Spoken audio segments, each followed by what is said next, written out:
Stitches is an American rapper born in Miami, Florida in 1995. He was born to two parents who divorced when he was 1.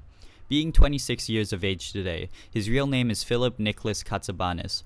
During Philip's adolescence, he was reportedly violent. By the age of 17 in 2012, Philip obtained his first iconic tattoo of stitches across his mouth. This was also around the same time he had his first child. To support himself, Philip started selling cocaine. However, in 2014, during one of Philip's drug exchanges, it turned out that he was set up by authorities. Philip lost everything, and with $5,000 left to his name, he released his most famous song, Brick in Your Face. In this presentation, I will be analyzing how identity and culture are expressed in the language of tattoos and lyrics. I will do this by analyzing 3 separate tattoos and 2 different songs in which he composed. Through analyzing these 2 areas, it will allow us to gain a better understanding of who Philip Nicholas Katsabanis is as a person in terms of personal identity and culture. Tattoos. Philip comes from a cultural background that obtains its identity through gang culture and sociolex. This can be seen through 2 of Philip's tattoos, the first and most prominent of which is one that delineates stitches interlacing across his lips, and the second of which is the sentence across the back of his head reading Rat Killer.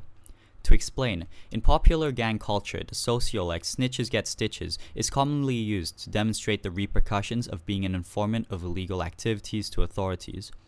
If a gang member would ever give such information to authorities, their mouths would be sewn shut as a form of torture and discipline.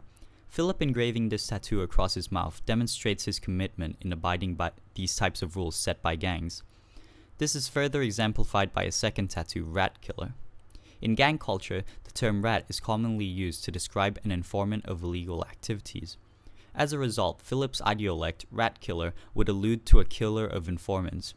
Through these 2 tattoos, we can perceive that by following certain gang rules, being part of one is related to Philip's cultural identity. However, gang culture is not the only thing that Stitches follows. We can also make out that Philip's cultural identity comes from a low social class that follows a criminal mindset and condemned behavior. This is demonstrated with 2 of his tattoos, the first one on the side of his head reading "fuck a job" and the second being cocaine above his eyebrow. In terms of the first tattoo, the term "fuck a job" is an idiolect used by Philip to describe a person's belief that they do not need or want a job. This can characterize Philip as one who has resentment for law and the conformities of society. This is further reinforced by a second tattoo which reads cocaine. Philip chose to illustrate the term cocaine in a font used by Coca-Cola.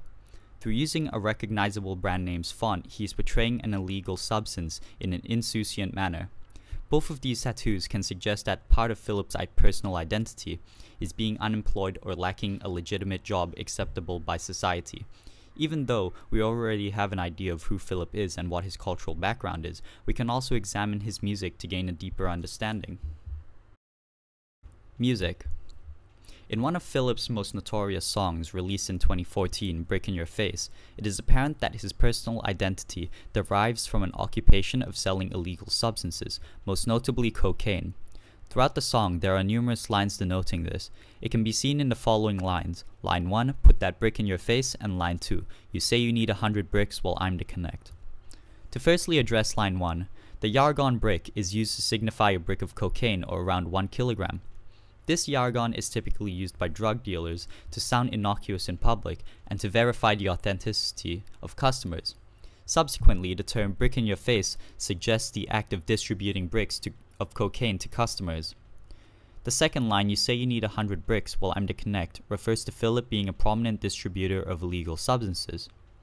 To explain this, the term 100 bricks is a hyperbole that refers to the copious amounts of cocaine he sells, whilst Philip's idiolect, I'm the connect, refers to himself being the person who you would go to in order to buy these types of drugs. In both of these lines, it is apparent that Philip has a history of selling drugs through the use of jargons and idiolects within his song. And as a result, many would distinguish his personal identity as being a drug dealer and subsequently from a rough cultural background akin to gangs or low-income neighborhoods. On the other hand, we can also see Philip's personal identity as a caring father figure and parent. This can be seen in one of his more recent songs released in 2016, 1 Million Dimes. Within this song, we see these areas explored in 2 lines, the first being I never want to see my kids sell a drug, and the second being I must have sold 1,000,000 dimes, I was selling drugs all the time and I'm sorry mama. To explain the first line, I never want to see my kids sell a drug, Philip is expressing his concern over his children growing up and becoming distributors of illegal substances. As the reader, we can immediately tell that this song deals with serious themes. Additionally, we can also see a stark juxtaposition between his previous song, where he uses the word drug instead of jargons like bricks, coke, and blow. This may suggest that Philip is remorseful for his past criminal actions. This idea is only strengthened when we look at his second line, I must have sold 1,000,000 dimes. I was selling drugs all the time and I'm sorry mama. The only time Philip uses a jargon is with the word dime. In drug culture, the term dime is used to describe $10 worth of illicit substances. Philip may have done this to convey the sheer amount of drugs he illegally sold. However, we can tell that he is regretful by this fact by the following sentence, I was selling drugs all the time and I'm sorry mama. As a result, by observing and comparing lyrics between both of his songs, we see a case of changing personal identities, from a contemptible drug dealer and gang member to a parent, father figure, and musical artist. In conclusion, through analyzing 2 major aspects of Philip Katsabanis' language in the form of tattoos and lyrics, we obtained a better understanding of who Philip is as a person in terms of both identity and culture. However, we also gained a deeper insight into an example of changing identities.